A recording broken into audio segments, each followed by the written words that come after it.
We began talking about page line settings in our last video, so let's continue learning about those.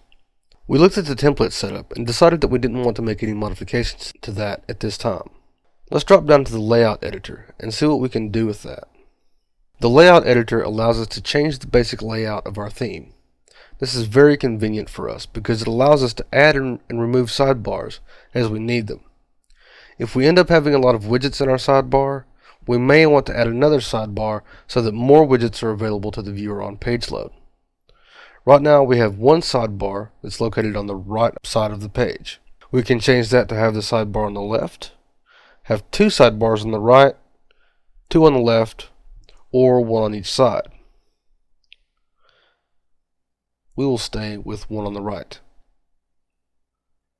If we scroll down, we can go into even further detail about how those sidebars will appear.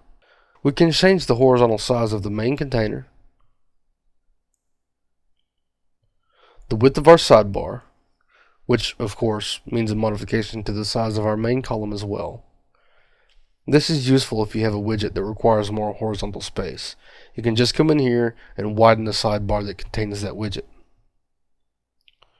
If you scroll down, you'll again see this reset button, save options button, and options to restore options to default, and your import and export settings.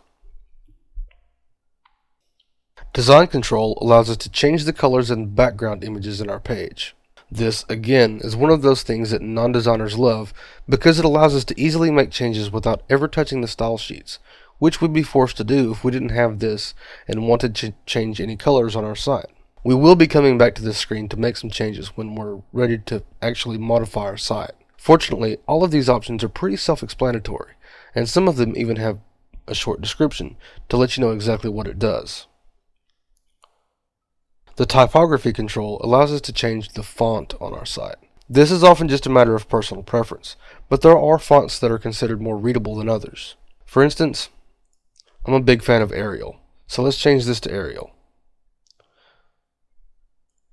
You can change the font of the headers, primary font, and secondary font independently from each other as well.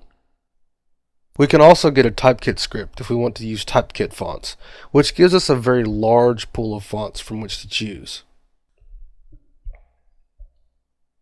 The header and nav options can actually sound a bit misleading, as the options you see don't immediately make you think of headers and navigation. Here, you can choose whether or not to display your RSS feed icon and link. Add links for your social icons so that you can link to your Facebook, Twitter, LinkedIn, or YouTube profiles, whether or not to use child pages for secondary navigation, and enable or disable drop-down navigation. I think we'll enable drop-down navigation for now, simply because we're curious, and we'll save.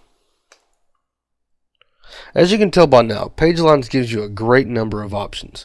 We haven't even covered them all. I don't want to go into too much detail on a PageLines tutorial, so I'll leave the rest up to you if you decide to use PageLines.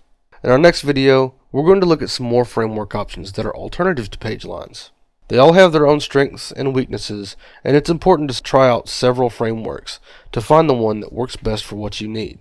PageLines is pretty flexible and probably the most used, but there are others worth mentioning.